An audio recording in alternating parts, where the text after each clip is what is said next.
வணக்கம் என் அன்பான சிவசக்தி நேயர்களை. இன்று நாம் தரிசிக்கக்கூடிய திருத்தலம் தருமபுரி மாவட்டம் பாலக்கோடு வட்டம் மண்டுக்கொட்டாய் கிராமம் அருகில் இருக்கும் ஸ்ரீ ருத்ர மகா சிவசக்தி பீடத்தை தான் நாம் இப்போ தரிசிக்க போகிறோம்.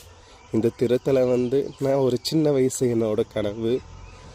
அம்பாள் நான் ஒரு 5வது படிக்கிறப்ப இருந்தே இந்த கோவில் கட்ட சொல்லி, நான் போன பிறவியில் விட்டு போன கோவிலை தொடர சொல்லி எனக்கு அடிக்கடிக்கு கனவுல வந்துட்டு இருப்பாங்க. பட் நான் சின்ன வயசில் இருக்கிறப்ப நம்மளால் ஒரு கோவில் கட்ட முடியுமா? கட்ட முடியாதுல்ல. ஆனால் நான் ஒரு 8th படிக்கிறப்போ ஒரு அம்பாள் சிலை வாங்கினேன்.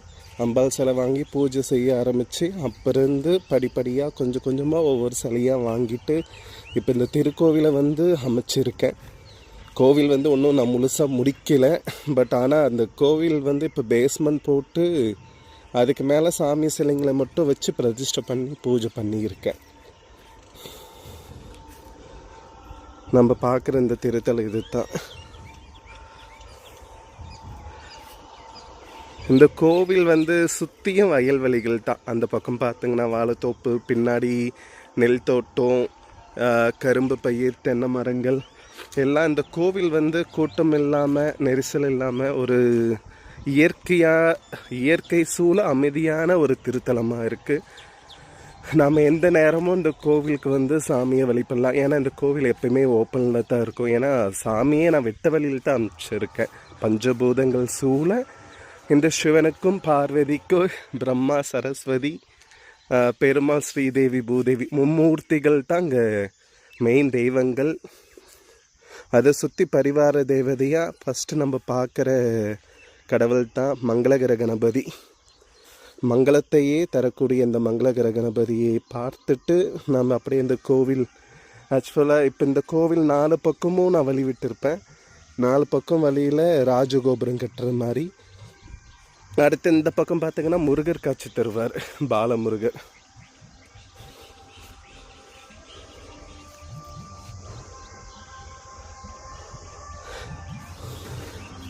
ஃபஸ்ட்டு என்ட்ரன்ஸ்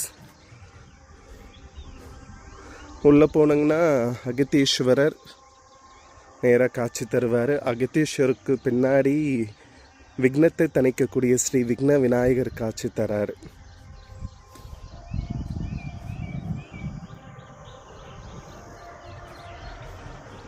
மகா நந்தி. இந்த நந்தி இந்த இடத்துல கிடைச்ச நந்தி, பழமையான நந்தி.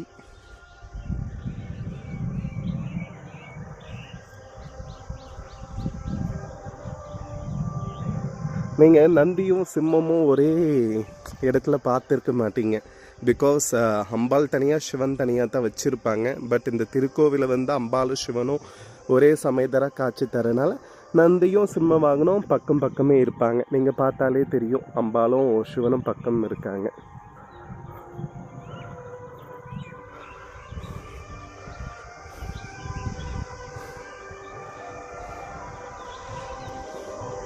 மகேஸ்வரனாகவும் பச்சை நாகியாகவும் இந்த திருத்தல காட்சி தராங்க.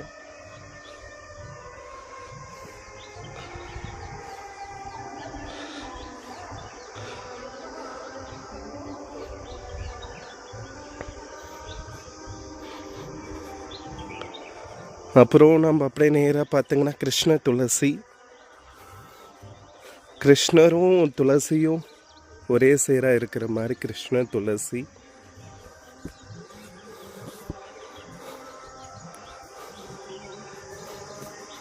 கோமாதாவோட கிருஷ்ண துளசி காட்சி தராங்க.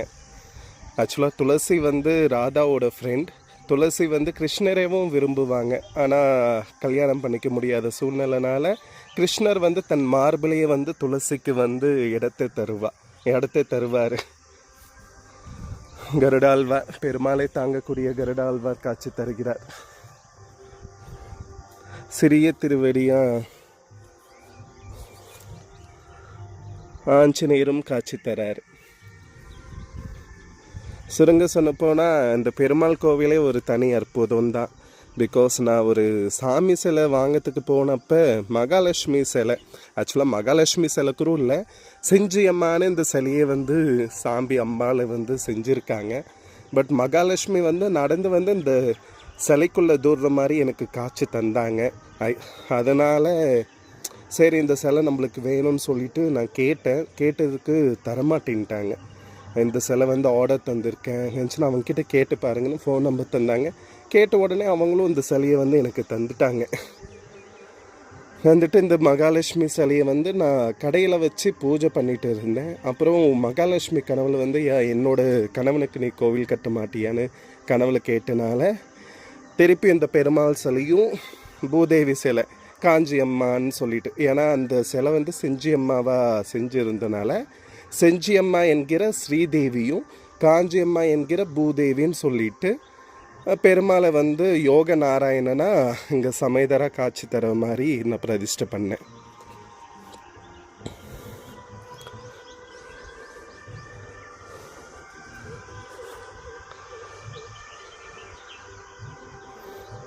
இங்கே நடந்த ஒவ்வொரு விஷயமும் சுருங்க சொன்ன போனால் ஒரு அதிசயம் போல தான் என்னோடய வாழ்க்கையில் நடந்தது. எப்படி பார்த்திங்கன்னா, நான் எங்கள் குடும்பத்தில் அந்தளவுக்கு ஆன்மீகம் வந்து இல்லை. அப்பா வந்து அட்வொகேட்டாக இருக்கார். ஒரு ஒரு கோவில் வச்சு கோவில் நடத்தி இருந்தவங்க இல்லை வழிபாடு பண்ண ஒரு குடும்பத்திலேருந்து தான் நான் பிறக்கலை. அடுத்து நம்ம பிரம்மா சரஸ்வதி, இதுவும் இப்படி தான். சரஸ்வதி அடுத்த கனவுல வந்தாங்க. ஒரு இரவில் ஒரு பூமிக்குள்ளே ஒரு சரஸ்வதி சிலை வந்து சுழண்டுட்டு இருக்கிற மாதிரி எனக்கு கனவுல காட்சி தந்தாங்க. சரஸ்வதி அப்படியே பூமிக்குள்ளேயே சுற்றிட்டு அந்த சரஸ்வதி கேட்குறாங்க, ஏன் மகாலட்சுமியோட கணவனுக்கு மட்டும்தான் கோவில் கட்டுவியா, எங்களுக்கு தான் கோவில் கட்ட மாட்டியான்னு சரஸ்வதி தாயார் கேட்டாங்க என்கிட்ட. அதுக்கு சரிம்மா உங்களுக்கும் நான் கோவில் அமைப்புறேன்னு சொல்லி, சரி அப்போ பிரம்மா சரஸ்வதி சிலை வந்து யாரும் மோஸ்ட்லி கோவில் கட்ட மாட்டாங்கல்ல, அதனால் சிலைகள் கிடைக்கல. என்னோட போன ஜென்மத்தில் நான் இறந்த நட்சத்திரம் வந்தனால எனக்கு கனவுல சொன்னது இது உண்மையோ பொய்யோ இல்லை பிரம்மையா கூட இருக்கலானே வச்சுக்கோங்க.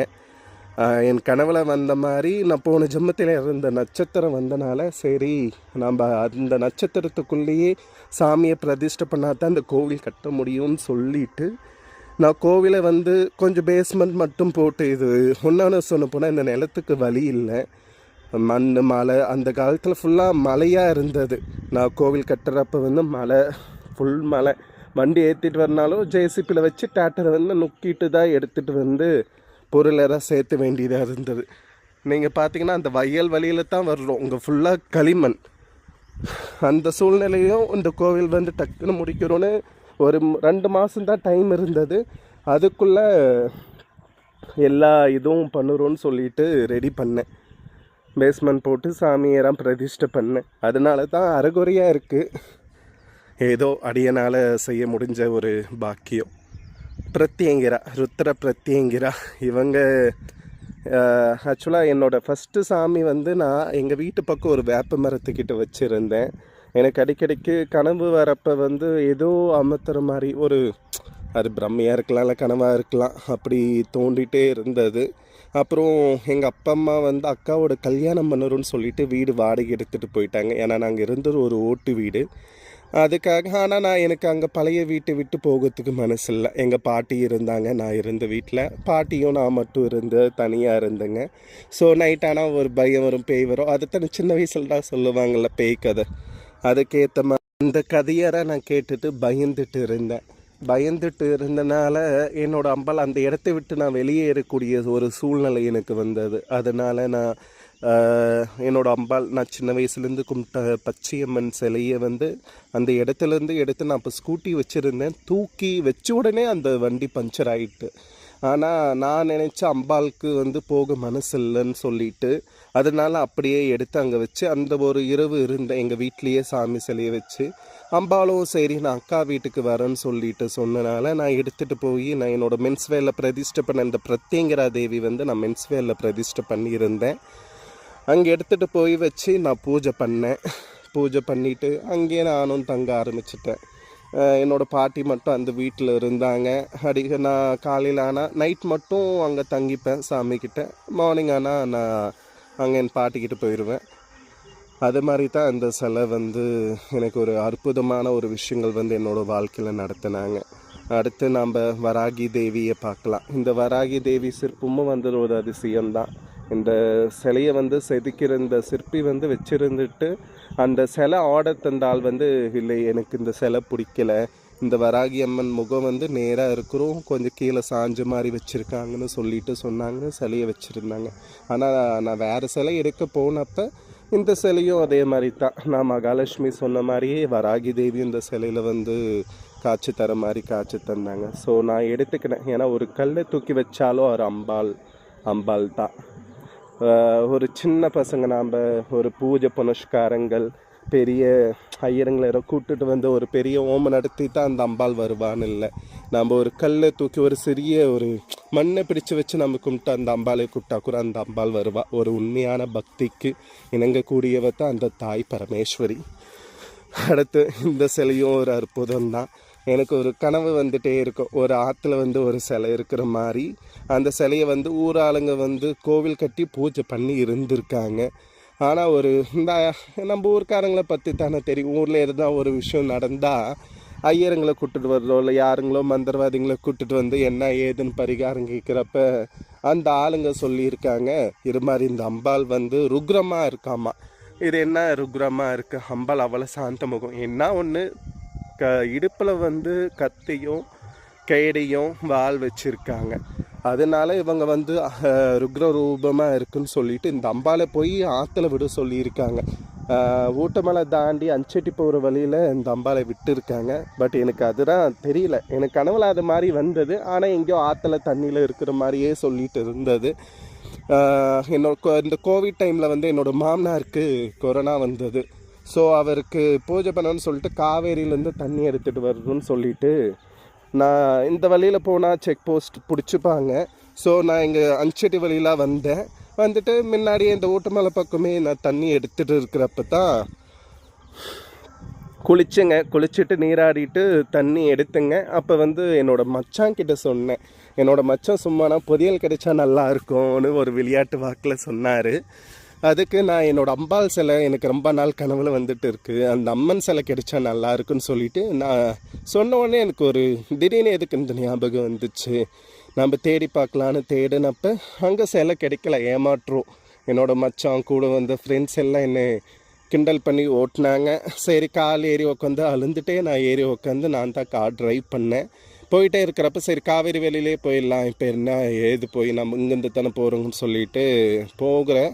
அப்படியே எனக்கு அந்த அம்பாள் வந்து அப்படியே காட்சி தராங்க. ஆற்றுல இருக்கிறது காவேரி நீங்கள் போயிருந்தால் தெரியும். ஒகேனக்கல் ஆறு வந்து தூரமாக இருக்கும், ரோடு கொஞ்சம் ஒரு 30 மீட்டர் டிஸ்டன்ஸில் இருக்கும்.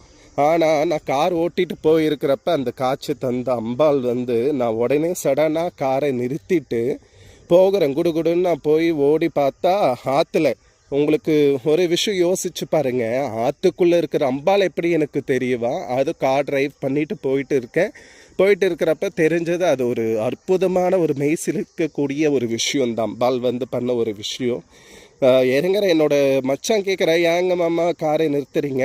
இல்லை சிலருக்கு என்ன நீங்கள் பைத்தியமா அப்படின்னு திட்டுறான். என்னோடய ஃப்ரெண்ட்ஸுங்களும் சிரிக்கிறாங்க. சரி இல்லை இப்போ எடுத்து காமிக்க பாரு, அம்பாள் அங்கே தான் இருக்குது சொல்கிறான்னு சொன்னதுக்கு நம்பவே இல்லை. சரி விடுங்கடான்னு சொல்லிட்டு நான் இறங்கி போகிறேன். ஒரு 100 அடி 200 அடி இருக்கும் ரோடுக்கும் அந்த ஆத்தங்கரைக்கும். அப்புறம் இறங்கி போனால் அம்பாள் அப்படியே நான் கீழே தண்ணி உள்ள கை விடுறேன். அம்பாள் சிலை எப்படி அது ஒரு அதிசயம்தான். அந்த நொடி பொழுது நடந்த விஷயம். அப்படியே இந்த அம்பாள் வந்து தூக்கினேன். அப்படியே அந்த அம்பாள் அழகாக மேலே வந்தா. அது ஒரு மெய்சிலிருக்கக்கூடிய விஷயம். இந்த அம்பாலை எடுத்துகிட்டு சரி ஊருக்கு வரலாம். ஆனால் வரத்துக்குள்ளே சரி எங்கள் மாமியார் வீட்டில் தானே நான் இருந்தேன். சரி எங்கள் மாமியார் வீட்டுக்கிட்ட போய் எடுத்துகிட்டு வச்சப்போ எருமை ஓடி வந்தது. எங்கள் மாமியார் வந்து எருமையை பிடிச்சிட்டு போனாங்க.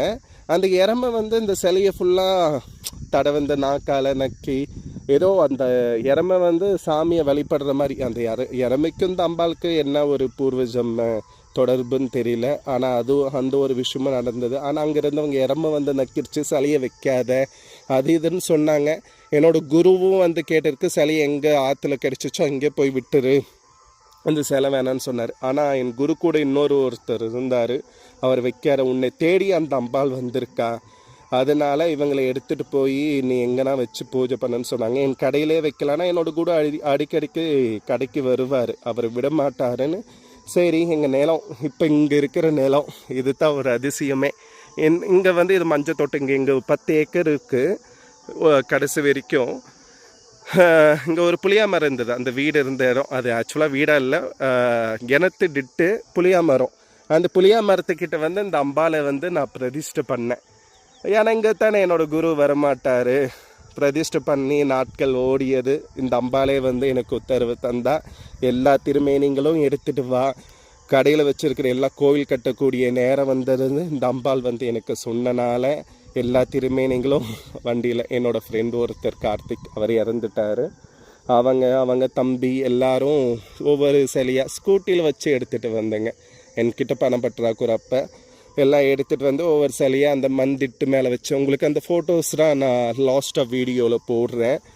அது மாதிரி தான் ஒவ்வொரு சிலைகளாக அங்கே எடுத்துகிட்டு வந்து ஒரு மந்திட்டு மேலே வச்சு, நான் பட்ட கஷ்டம் எப்படி வெயிலில் மழையில் ஒரு பூஜைகள் எல்லாமே இப்பயும் அப்படி தான் இருக்குது.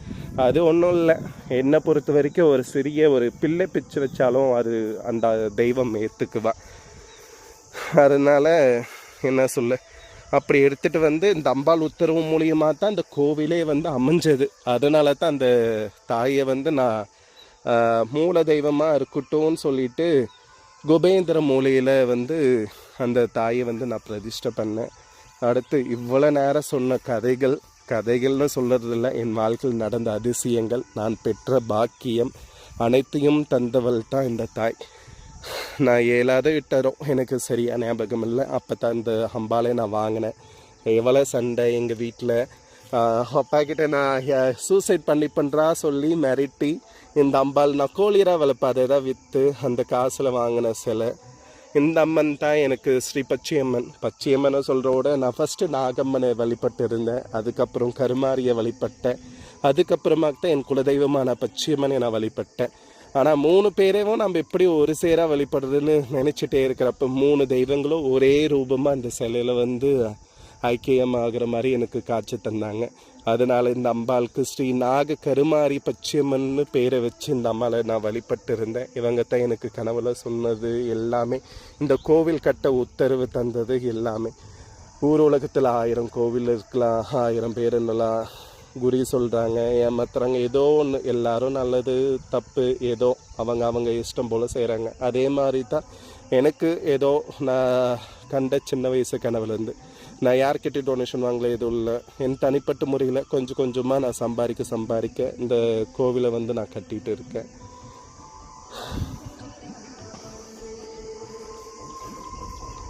அடுத்து நம்ம பார்க்குற தெய்வம் தான் மகாலட்சுமி.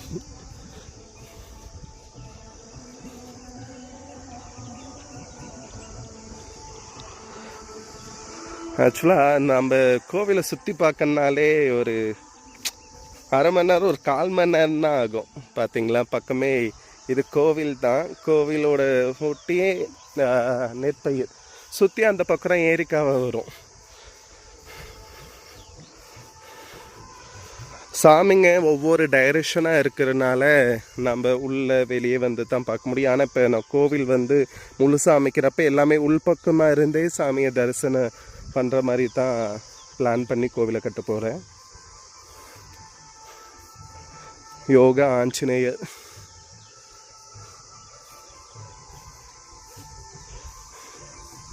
அடுத்து தட்சிணாமூர்த்தியை பார்க்குறோம். நம்ம உள்ளே வந்து தான் பார்க்க முடியும். நம்ம உள்ளே போகிறப்ப நான் தட்சிணாமூர்த்தியை காமிக்கிறேன். அடுத்து சிவதுர்கா. நீங்கள் இது மூங்கில் மரம், அதுக்கு ஆப்போசிட்லேயே வந்து சிவதுர்கா காட்சி தராங்க. சிவதுர்கா இவங்களும் ஒரு அதிசயம்தான். எல்லா சிவன் கோவிலில் வந்து விஷ்ணு துர்கையை தான் பார்க்குவங்க. இந்த அம்பாலும் ஏன் நான் இதே ஒரே கதையை சொல்கிறேன்னு எனக்கும் தெரியல.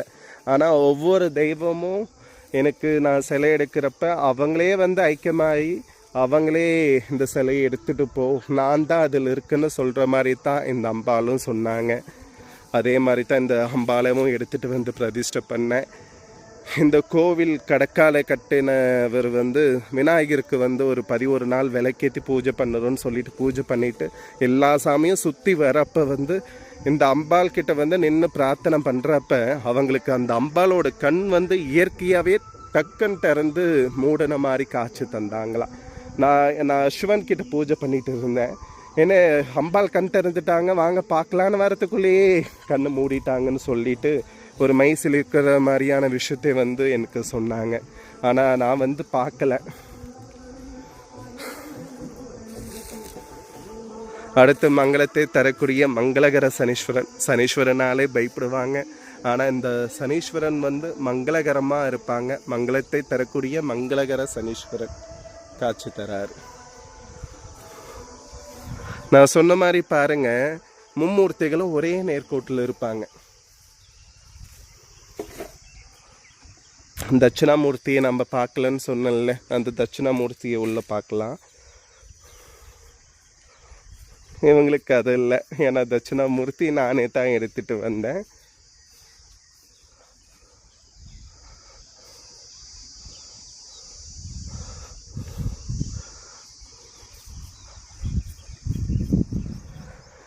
சுருங்க எல்லாருக்கும் நார்மலாக தெரியும். இங்கே இருக்கிற கல்களோ இல்லை கட்டடமோ ஒவ்வொரு துளியும் நான் பட்ட கஷ்டங்கள் எப்படி சொல்ல. ஒரு ஒரு ஒரு கோவிலை கட்டுறதுக்கே வந்து நம்ம 5 வருஷம் 6 வருஷம் 7 வருஷம்னு ஆயிட்டு இருக்கோம். அந்த திருப்பணிகளை வந்து நம்ம செய்யறதுக்குள்ளே ரொம்ப கஷ்டங்கள் வந்து நம்மளுக்கு வந்துடும். பட் ஆனால் அதையும் தாங்கக்கூடிய சக்தி அந்த தெய்வம் என் தாய் தந்தா. அடுத்து கால பைரவர். இந்த கால பைரவரும் நான் நார்மலாக வாங்கிட்டு வந்த சிலை தான். ஆனால் இடையில் வந்து இந்த சிலையை நான் பிரதிஷ்டை பண்ணியிருக்கேன். எவ்வளோ பெரிய சிலைன்னு பாருங்கள். இந்த கால பைரவர் சிலை வந்து காற்றுல அடித்து கீழே விழுந்துருச்சா, இதை நம்ப முடியுங்களா? ஆனால் நான் பிக் அனுப்புகிறேன், அவரோட ஃபோட்டோவும் எடுத்திருக்கேன். இந்த சிலை வந்து மலையில் வந்து காற்றடிச்சு கீழே சிலை வந்து கவிழ்ந்துருக்கு. கடக்காலேருந்து கீழே வந்துருச்சு. இந்த கடக்கால் வந்து தனித்தனியாக தான் இருந்தது. இப்போ தான் நான் எல்லாமே ஜாயின் பண்ணேன் ஒட்டுக்கா. ஒவ்வொரு சாமிக்கு தனித்தனி கடக்கலாக இருந்தது. அது மாதிரி நான் மார்னிங் வந்து பார்த்தா சாமி சிலை வந்துருச்சு. எங்கே உடஞ்சிருக்குமா அபசகுணமாக போயிட்டுக்குமோன்னு அழுந்துட்டு ஓடி வந்து பார்த்தா ஒரு சின்ன பிசு இருக்கிற இந்த சிலையிலேருந்து ஓடையில் தெரியுதுங்களா? ஹைட்டு ஒரு 2 அடி 3 அடி இருக்கும். இவ்வளோ பெரிய சிலை கீழே விழுந்தால் எப்படி இருந்தாலும் ஒரு சின்ன மொக்கனாக ஆயிருக்கும்ல. ஆனால் அப்படி ஆகலை. திருப்பி மறுபிரதிஷ்டை பண்ணேன். நவகிரகங்கள் நம்ம வாழ்க்கையே நிர்ணயிக்கக்கூடிய நவகிரகங்கள். இந்த நவகிரகங்களும் எனக்கு கனவுல வந்து சொன்னாங்க, எனக்கு தனியாக கோவில் கட்ட மாட்டியான்னு. தொல்லக்காதுன்னு சொல்கிற ஒரு நீர்வீழ்ச்சி அருகில் என்னோடய குருவோட நிலம் இருந்தது. அந்த நிலத்தை வந்து அவர் கேன்சர் பேஷண்ட் எனக்கு தானமாக தந்துட்டார். தானமாக எழுதி தந்துட்டார். சுத்தக்கிரயமாக நான் பத்திரம் பண்ணிக்கினேன். தானமாக தான் தந்தார். ஆனால் சில பிரச்சனைகள் வரும்னு நான் சுத்தக்கிரயமாகவே பத்திரம் பண்ணியிருக்கேன். அந்த சொத்தில் தான் இப்போ வந்து நவகிரகங்களுக்கு தனித்தனியாக ஒவ்வொரு கோவிலும் நான் அமைச்சிருக்கேன். ஒரே நேர்கோட்டில் அங்கேயும் பேஸ்மெண்ட் வேலைலாம் முடிஞ்சிருச்சு. சிலையும் சாமி சிலையும் செஞ்சிட்டாங்க. நவகிரகங்கள் 9 நவகிரகங்களும் ஒரே நேர்கோட்டில் அவரவர்கள் சமேதரோட நவகிரக ஈஸ்வரரும் பஞ்சமுகி அம்பாலேவும் வழிபடுற மாதிரி அந்த கோவில் வந்து அமைஞ்சிருக்கு. 1 ஏக்கர் பரப்பளவில் அந்த நவகிரக கோவில், நவகிரக பீடம்னு சொல்லிட்டு ஆத்தங்கரை ஓரத்துலேயே அழகாக நீர்வீழ்ச்சி அருகில் வந்து அந்த கோவில் அமைச்சிருக்கேன். அதோட வீடியோவை நான் யூடியூப்பில் போட்டிருக்கேன், பார்க்கலாம். என்னடா இவனுக்கு பொழப்பே இல்லை, கோவிலே கட்டிகிட்டு இருக்கான்னு நினைக்காதீங்க. எனக்கு கடவுள் தந்திருக்கிறது போதும். என்னோடய வாழ்க்கைக்கு நிறைவான செல்வங்களையும் வளங்களையும் அந்த கடவுள் தந்திருக்கா. ஏதோ ஒரு விஷயம் ஏதோ கடவுள் வந்து என்னை வச்சு நடத்துகிறோமோ இல்லை அடியேனை வச்சோ நடத்துகிறோன்னு ஏதோ ஒரு முடிவு பண்ணியிருப்பாங்களாட்டுக்குது. எனக்கு தந்த பாக்கியத்தினால, எனக்கு கிடைச்ச பாக்கியத்தினால இந்த திருக்கோவில் பணிகளை வந்து நான் செஞ்சுருக்கேன். உங்களுக்கு நான் காயத்ரி தேவியை மட்டும் காமிக்காமல் விட்டுட்டேன். ஏன்னா அவங்களும் வெளிமுகமாக காட்சி தந்தாங்க. இந்த திருக்கோவிலை வந்து வெளிமுகமாக காட்சி தரக்கூடிய தெய்வங்கள் வந்து காயத்ரி தேவி, யோக ஆஞ்சநேயரும் சிவதுர்கா மட்டும்தான் வெளிமுகமாக காட்சி தருவாங்க. உள்ளிருந்து பார்க்க முடியாது.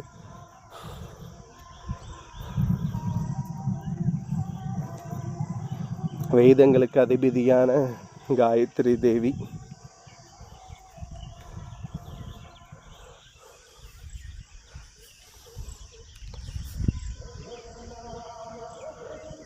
பார்த்தீங்களா, மும்மூர்த்தியும் ஒரே நேர்கோட்டில் காட்சி தருவாங்க.